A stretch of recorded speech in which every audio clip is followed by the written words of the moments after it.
یہ عظیم پیغام جو جناب سپرجن نے پیش کیا ہمارے ایمان کے سب سے گہرے پہلو کو اجاگر کرتا ہے، یعنی مسیح کی انسانیت، اس کا دکھ سہنا، اس کا متبادل ہونا اور اس کا ہمارے ساتھ روحانی تعلق۔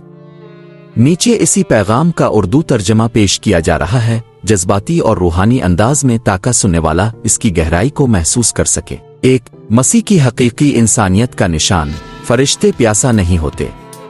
اگر یسوع محض ایک سایہ فینٹم ہوتا جیسا کہ بعض نے کہا تو وہ ایسی تکلیف نہ سہتا۔ پیاس ایک عام انسانی تکلیف ہے جو کسی غریب مزدور کو بھی ہو سکتی ہے، یہ کوئی شاہی غم نہیں۔ لیکن ہمارا خداوند شدید پیاس سے دوچار ہوا، یہ موت کی پیاس تھی، وہ بھی ایسی موت جس کا مقصد ہر انسان کی نجات تھا۔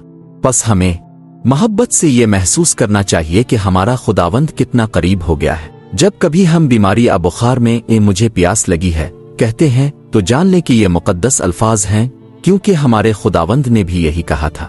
صبر کا جذبہ اپنانا چاہیے، کیونکہ ہم وہ صلیب اٹھانے پر فخر کر سکتے ہیں جسے پہلے یسوع نے اٹھایا۔ اگر ہمارا مالک کہتا ہے مجھے پیاس ہے، تو کیا ہم روز تازہ چشموں کی امید رکھ سکتے ہیں؟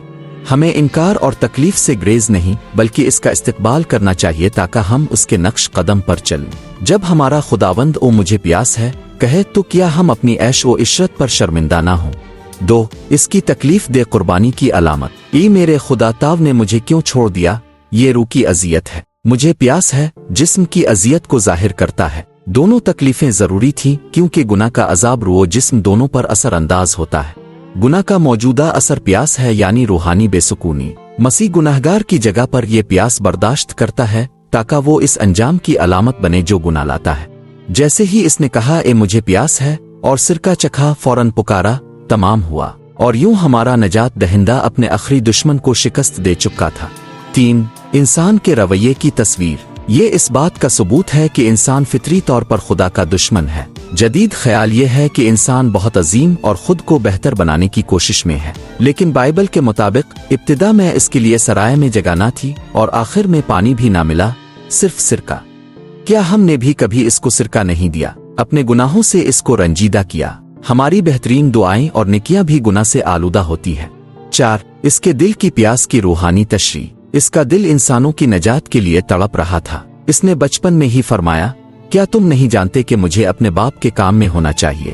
صلیب پر جب کام مکمل ہونے والا تھا، اس کی پیاس کم نہ ہوئی جب تک اس نے نہ کہا تمام ہوا۔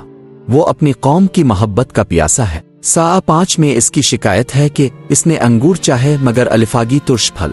غزل الغزلات 5 باب میں بھی بتایا گیا ہے کہ وہ اپنی کلیسیا کے باغ میں تازگی پاتا ہے۔ وہ اپنے لوگوں کے ساتھ قربت کا پیاسا ہے، نہ اس لیے کہ ہم اسے کچھ دے سکتے ہیں بلکہ اس لیے کہ وہ ہمیں برکت دے سکے اور ہماری محبت پا سکے۔ 5، اس کے ساتھ ہماری موت کی تصویر۔ کیا تم نہیں جانتے کہ تم مسیح کے ساتھ مصلوب ہوئے ہو؟ تو پھر مجھے پیاس ہے کی صدا ہمیں کیا سکھاتی ہے؟ مسیح کے لیے پیاس رکھو۔ بعض فلسفی کہتے ہیں کہ تلاش حق انہیں حقیقت سے زیادہ عزیز ہے، لیکن ہمارے لیے مسیح کی موجودگی کے بعد اس کی طلب میں پیاس بھی نعمت ہے۔ اپنے قریبیوں کی نجات کی پیاس رکھو، اپنے بچوں، اپنے شاگردوں، اپنے ہمکاروں کے لیے پیاس محسوس کرو۔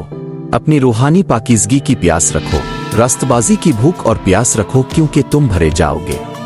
Please like, share and subscribe.